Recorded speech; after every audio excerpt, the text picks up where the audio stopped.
In this video, I'll be covering question 2, part B from the 2023 AP Calculus AB free response calculator required portion of the exam.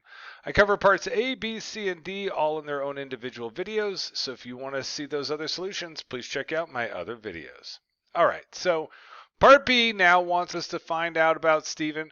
They want us to find Stephen's acceleration at time t equals 60 seconds, and they want you to show the setup for those calculations, and then indicate the units of measure.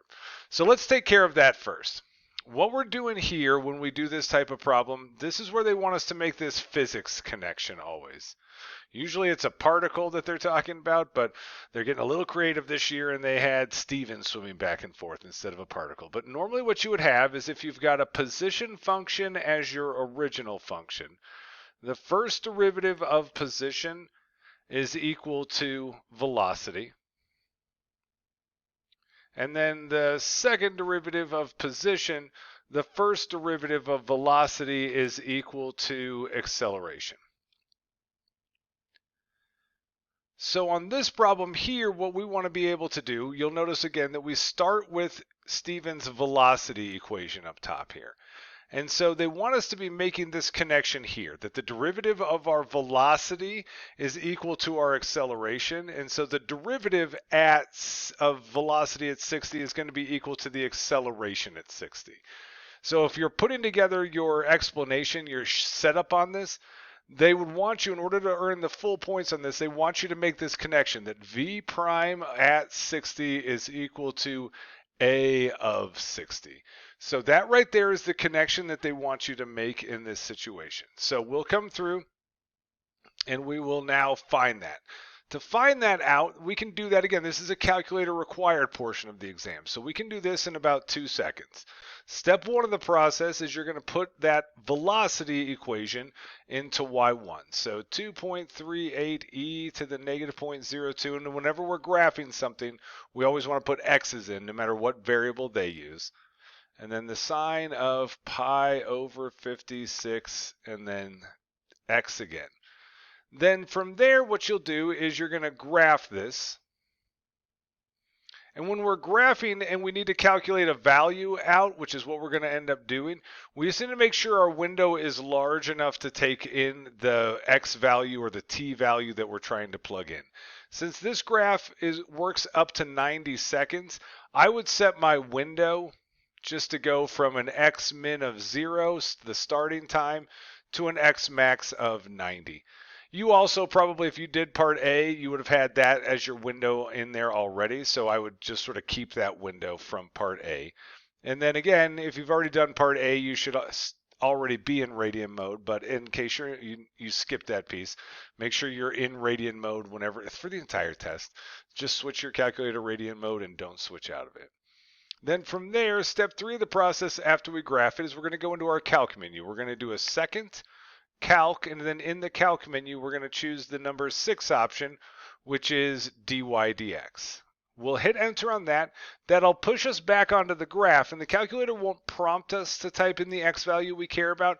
We need to just know that that's the way this process works. So we type in 60, we'll hit enter, and that's going to get us dy dx equals, and whatever that value is, that's going to be our answer right there.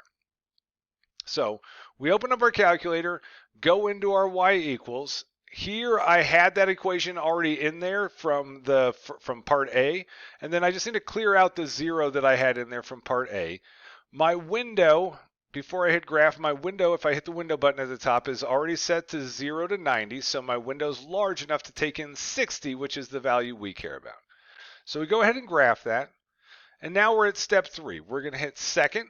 We'll choose the calc menu, which is the button above trace at the very top. And then inside there, we're trying to find that derivative value. So we want number 6, dy dx. Hit enter on that. It'll push us back out onto the graph, and it doesn't prompt us to type in the x value that we care about. We just need to know that that's the way this process works. So we type in 60. We hit enter. And then from there, you'll see at the bottom of the screen, it tells us dy dx equals negative 0.036. And when we're doing this on the AP test, their final answers, they usually want to 3 decimals. So negative 0.036. So then I would come back up here and I would say, okay, this is going to be equal to negative 0.036. And now we need our units, right? So whenever you're doing the units game, remember that your derivative, right, if you think about it just back in dy dx terms, this is the change in y units over the change in x units. That's how you kind of decipher your units. Well, on this problem, we're not talking about y and x. Our starting equation that we took the derivative of was our velocity equation. Remember that what we plugged in, that was the original velocity equation. And so what our derivative is v prime of t, right? That's what we just found out. So put v prime of t into this dy dx notation, and this would be dv dt. So it's going to be our v units, which are our velocity units, and they tell us v of t is in meters per second. So this is in meters per second over our t units, and they tell us that our t units are in seconds. So then the final part of this would be that this is negative 0.036 meters per second per second. And that would be your final answer for the first part of this problem, finding out his acceleration at t equals 60, showing how you set up the calculation is that v prime of 60 equals a of 60, giving the units over here, and then getting your final answer. So all of that for this process would have been 2 points to get through all of that. Now let's take care of the second part of this question. So the second part of this question wants to know if he's speeding up or slowing down.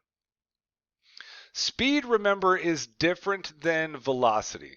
Speed is the absolute value of velocity. And so when you're trying to figure out if something is speeding up or slowing down, it is speeding up when your velocity and the acceleration have the same value. So you're speeding up if you get a positive and a positive out of your velocity and acceleration, or if you get a negative and a negative. You are slowing down if those signs are different. So if your velocity is negative and your acceleration is positive, you're slowing down. And if your velocity was positive and your acceleration is negative, then you're slowing down. So essentially what we need to do on this problem right now is we have to figure out which of those two scenarios do we have. Well, we know part of our problem right now. We know that a of 60 is equal to negative 0.036. We got that out from the first part of the problem. Then on the next part, we come through and we now need to know what the velocity's value is. We haven't figured that out yet. So we need to know the velocity at 60. Well, to find that value, what we're really doing is just plugging this 60 into our velocity equation. So this is something we've basically got the calculator already set up to do.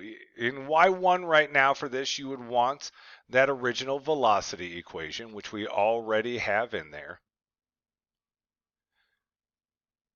Then from there, step 2 on this would again be to graph it. And then what we would do now is in our calc menus, we would go second calc, and this time we just want to plug in a number to that actual velocity equation. So we just want to choose the number 1 option, calc value, and then when it asks us what value to calculate it at, we'll tell it 60. So we open up our calculator, which already has the equation in there for us. Our window is fine, everything's good to go. We graph it, then hit a second calc, choose the number 1 option value. It says, where do you want me to calc it at? We tell it at 0. And we can see at the bottom of the screen, the y value is our answer. So y equals negative 0.1595. And so here what we can get out is that this is going to be negative 0.1595. And your final part of this would now tell them, because these are the same, we have a negative negative going on here. This would be speeding up at t equals 60 seconds because the velocity and acceleration are both negative at that time. And that finishes it out. So remember, speeding up means that the signs are the same for velocity and acceleration. Doesn't matter if they're both positive or both negative, but you got to get that you just want that they're both the same. It's slowing down when your signs are different. And so you'd have gotten your third point for this from doing this kind of little bit of work right there. So 3 points total on question 2, part B. Thanks for watching my video. If you liked it, please click that like button and subscribe.